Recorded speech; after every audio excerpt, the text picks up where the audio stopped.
So, Justin, how did you get introduced? Did Stephanie introduce Beachbody to you? And at what point did you kind of see, like, this is something that you wanted to be a part of? Well, it's been in my family now for as long as I can remember. So, I mean, she knows I've always struggled with, obesity, being out of shape, all kinds of issues. And it was in January, I was real dark. I just got retired out of the Army, was being pumped full of different medications every time I went back. They just throw me on something else, and here, try this, try that. And every time I talked about coming off of them, they told me that they wouldn't allow me to, or they couldn't, or they wanted to switch me to something or wean me off. And I just felt that I basically gave up. My PTSD, brain injuries, depression, survival's guilt. I was actually at the last straw. I was on the verge of suicide. I was just numb. And my wife, she actually got 21-day fix in October, and she did it with a friend, and I wanted nothing to do with it. I mean, her and I, we talked, but I was emotionally numb. It was just kind of pushed to the side. Well, January came around, and I was like, you know what? Nothing's working. No medication's working.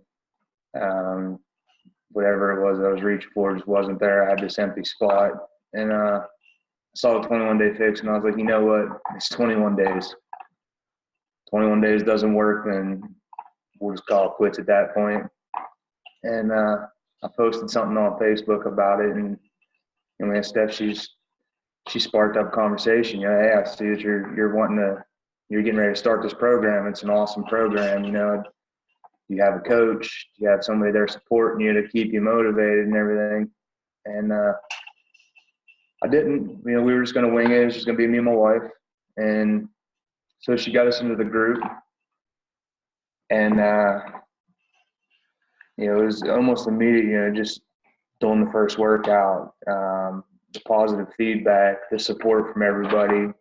From the initial, hey, this is my nephew, welcome to the team, I had people that were of sober minds, of being in a good place in their life to be there and support me, and just give me that pat on the back when it was needed. Started doing it, and I was like, it was day 3. I was waking up in the morning. I had energy. I felt better. Because before this, so much medication they had me on that I had an issue with weight gain. I mean, I moved here in August, and I was up to 280 pounds from now to last August at one point. And I was so stressed out about that I wasn't eating. I would wake up, I would drink coffee, I would take my Ritalin to get me to be able to think and function. I'd eat maybe once a day. I'd get on the scale in the morning, and I'd get on the scale every time I ate just to make sure I didn't put on too much. And I was throwing up almost daily just because there's nothing there, and my stomach was basically eating itself. And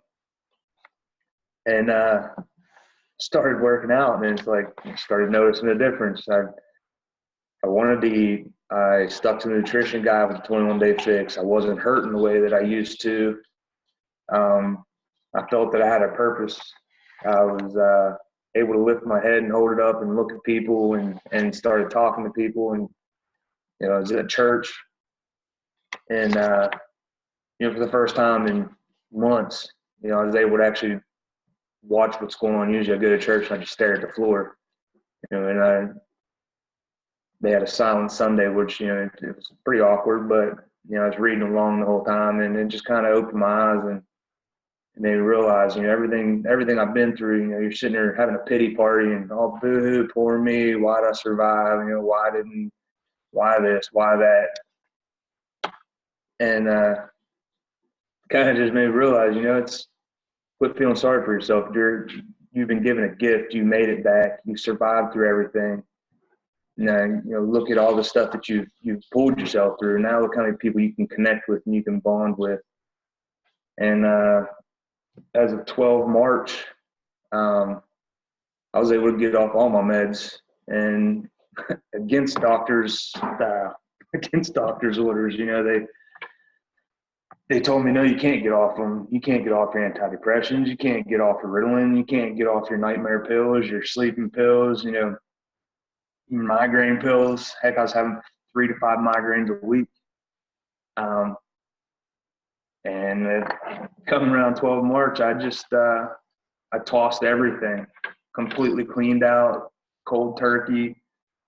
Had a medical professional kind of flip out on me almost a week later because he's a respiratory doctor, and he's like, I've had people on ventilators coming off of methamphetamines, which is what Ritalin is. And he was like freaking out. He's like, I'm about to, you don't understand. He goes, I want to tackle you right now and take you to the hospital. You don't understand how dangerous this is. You're stupid. And I was like, yeah, but you have withdrawals within 72 hours. He's like, well, yeah, but you just said it's only been 24 hours. I was like, no, tomorrow is a week. Well, I don't get that. What do you? I said, I don't get it either. I said, but the only way I can explain it, I said, you're looking at a miracle. And, I said, because I came off all this medication, the night that I came off of it, I slept for the first time in peace all night, no nightmares. The pain's been gone. I mean, I have aching pains from doing the workouts, but, the pain from my back where I had back surgery.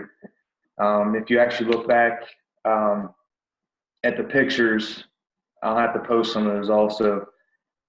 My shoulders were so messed up that if you looked, my right shoulder was always different than my left.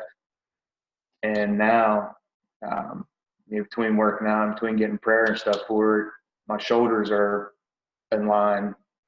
I'm able to do my push-ups. I'm able to do all the workouts without having the pain from my neck down. It's some people say, this stuff can save your life, change your life. I mean, it changed my life. It saved my life. It gave me new light. Now I'm down lighter than I've been in almost 8 years. I wake up every day excited for what's about to happen. I've got people surrounding me that are nothing but positive. I've cut off, pushed out all the negative stuff. And, it's my plan is to just keep sticking with it. I've been blessed enough to where, my time in service, they medically retired me. I got 100%. So when it comes to finances, it's really, I don't need anything. What we need has been provided just off those bills and off the check that I'm getting. So, this has kind of opened up the opportunity to give me the freedom to not have to worry about going and finding a job. And now it's my life's basically committed to doing mission work. I'm going to Costa Rica in July to build a children's home down there. It's going to house 30 kids. And I got a lot of things within the church that I'm wanting to do. I want to do a mission retreat center, kind of help prep people that are going on mission trips and, reach out to the children, to basically the teen ministry. Because I know for me, going from elementary into middle school, I was lost. And that's when I started really getting sucked into the darkness. So, this is what this is allowing me to have that freedom to make a difference. So hopefully this takes off the way I'm seeing it. Like he says, I'm a badass. Thanks to Bryn. Believe it's going to happen. It's going to happen. And with you guys around me, the motivation, my wife being here, pushing me and holding me accountable, it's definitely changed the life. Hopefully, going to change many more too.